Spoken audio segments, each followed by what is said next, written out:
waxaan ka salaamayaa martida sharafta leh ee xisbiga kulmiye ee heer qaran ee noo furtay xafiiskaygan qaaliga ah anagoo xaafadii Goljanno ah waxaan ku dardaarayaa xaafadda Goljanno inay codka ilaaliyaan caruurtana ilaaliyaan kaadhadhkooda ilaaliyaan cadawgana ay iska jiraan waxaan kaloo leeyahay amniga ilaaliya awlaadaha la ilaaliyo yaan leena soo dhaxgelin hiliyo aba musabix ma la garab taagna insha Allah waxaan leenahay guul biidnillah insha Allah guul ma leenahay waxaan leenahay guul insha Allah annagoo muxuu xaafadda Goljanno magaceedii ku hadlaynaa markii horena kulmiyaan nahay Axmed Siiraayo waan soo saaray intii kulligood SNMba maantana kulmiyaan nahay waan soo saarnay insha Allah biidnillah musabixina ilaahay idamkiisa waxaan ka baryaa ilaahay in maalinta xigta anagoo guuleysanaan helo insha Allah xaafadda Goljanno waan idin salaamayaa waxaan idinku salaamayaa salaanta islaamka assalaamu calaykum wa rahmatullaahi wa barakaatuh waxa halkan inoo taagan marti sharaftii qaaliga ahayd ee heer qaran waa Canab Cumar Ilaaya madaxdii sare weeyaan xafiiska kulmiye ayaa inooga furaysaa xaafaddeeni Goljanno ku soo dhawow Canab الرحمن الرحيم السلام عليكم ورحمة الله وبركاته xaafadda Goljanno aad iyo aad u mahadsantahay waanu idinka filaynay inaad sidaa samaysaan waanu idinka filaynay insha Allah bismillaahi kariim codkiinana waa ayuu noqonayaa kulmiye ha xabad quriya idinka khasaaroobin rag iyo dumarba tijaabada haddii kale nusqaan baynu noqonaynaa waxay noqonaysaa meeshu waa halkuu dhashay soo maaha waxa weeyaan xaafadiisii inaanay seexan weeyaan xaafadiisii Muuse maalinta foodka lama seexanayo saasaa loo soo jeedayaa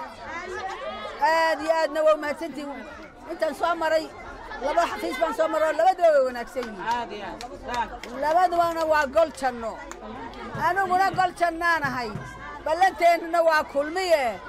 kuridkuna waa Muuse soo maaha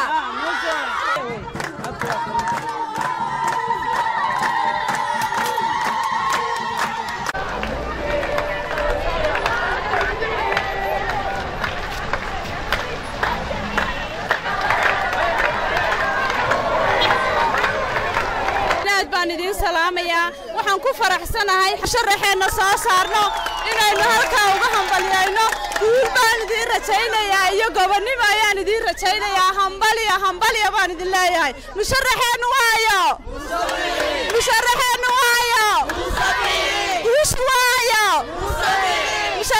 waayo doonayna inaanu soo saarno musharaxeena Muuse Biixi Cabdi guul iyo gobonnimo aanu rajaynaynaa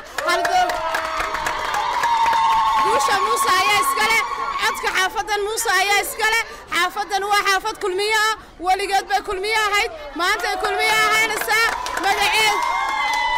astaanta xisbiga ayaa xaafadani tahay xaafadan waa astaanta xisbiga kulmiye guul iyo gobonnimo aanu rajaynaynaa xisbiga kulmiye musharaxeenu inuu soo baxo weeyaan codkeennuna waa inuu mid noqdaa ha guuleysta Muuse Biixi baan leenahay ha guuleysto geesigu ha guuleysto baan leenahay guul baan rajaynaynaa aad baan ugu faraxsanahay xaafadda sida isu soo abaabushay sida u jeceshahay gudoomiyahooda sida u jeceshahay dalkooda waxaan ilaahay ka baryayaa quruxda ayna tuseen inay ku galaan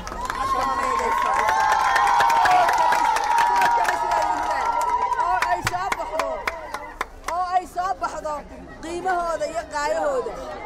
ilaahay sidaasaan ka baryaynaa aad iyo aadna waan idinku faraxsanahay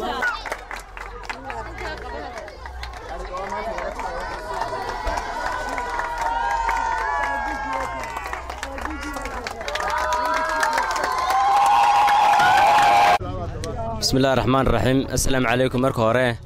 waxaan ugu salaamay islaanta islaamku assalaamu calaykum waraxmatullaahi wabarakaatuh munaasabadan horta wax mahad guud iyo tugaar bas kale Ilaahay subhanahu wa ta'ala inuu soo tagaliyay inaan kulankan caawas ku nimaadno aad iyo aad ku qiimaha badan leh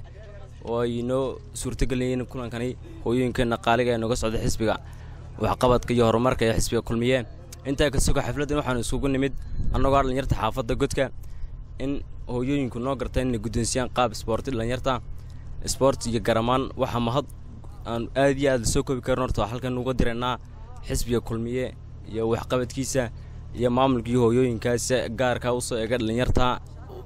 xagga dhalinyarta aad iyo aad ugu baahneed in dariis la siiyo halkaan mahad aad iyo aad muhiim ayaan uga diranaa waxa kaloo leenahay dhalinyartan ku bogaadinaynaa in xisbigan aanu la sinay xisbiyada kale uu yahay xisbi dhalinyareed xisbi looga bartay waxqabad oo narkano intii muddadaayay madaxweynaha imka xalka ayay Axmed Maxamed Siiraanyo ka soo qabtay waxqabad aad iyo aad lagu talaabsan karo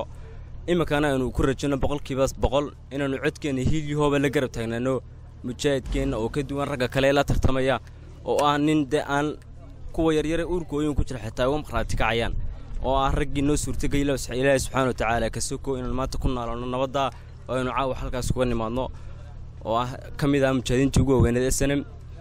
insha Allah bidnil kareem halkan waxaan ugu ducaynaa mar kasta Ilaahay u barayna inuu xilki Ilaahay noogu dhiibo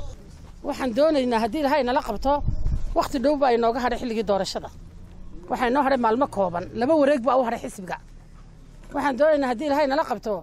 waxa tiinday laf dhabartii iyo haliyadii loogu tala galay in codeeya dalku wuxuu ku jira xaalad maaragtay doorasho waxaan idinku dardaarayaa nabadgelyada inaad u noqotaan dibadii maaragtay nabadgelyada waxyaabaha aad aragtaan ee ah wax nabadgelyada dhib ku ah inaad idinku sheegtaan oo qabataan waxa idinku dardaaraynaa oo waliba aad iyo aad idinku dardaarana maadaama aynu xisbigii xukuumadda in aad nabadgelyada u noqotaan tiir lagu hirto oo mucaaradku ku soo hirto waxa laga yaabaa in mucaaradku ay aloosayaan waxyaabo ay kaga hortagayaan guusha iyo maaragtay iftiinka soo socda oo ay ku haligayaan dawladda iyo nidaamka jira si aan doorasho u dhicin taasi waxaan kaga gaashaamayna waa nabadgelyo wax wal oo la idinku yiraahdo wad dul qaadanaysaa wala isquuqaynayaa nabadgelyada wax la doonayaa in la taataabto waxa tiinda yartii dhalatay intii dalka lagu jiray iyo xabad ka yara weyn marka waxa weeyaan dadkiina aan la maaragtay maanta codeynaya jaaniska la inaga luminaya had iyo jeer waxaan ku dardaaraynaa inaad nabadgelyada ilaalisaan marka aad basaska saarantiin si nabadgelyo u socotaan marka aad maaragtay wareegeena ku jirtaan kulmiye inaad si xalaala u qaadataan maalinteena idinkoo eegaya nidaamka xisbiga waa xisbi nabadgelyo waxaan imika guddoonsiin doonaa tiriiskina hooyooyinka noo keenay ilaahayna halka ay ka keenay wax khayr qaba Ilaahay ugu bedelo waxaan guddoonsiin doonaa saddexdan kooxood saddexdan shabahayaan waxa uu horeyn doontaa kooxda onkod oo wado macallin uu yahay Axmed Cali Axmed kameeya marka nayd barakaa waxaan isna guddoonsiin doonaa Muxyidiin Axmed Cabdillaahi oo wata kooxda horseed ee koobkii Rabadaanta garoonka xawaalada ku ciyaaraysay guddoon bal nafada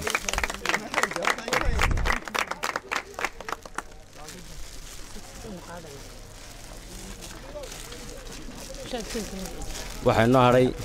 Maxamed Xasan Macallin oo wata kooxda Hilaac kana tirsan xaafadda Buurta guddoon bal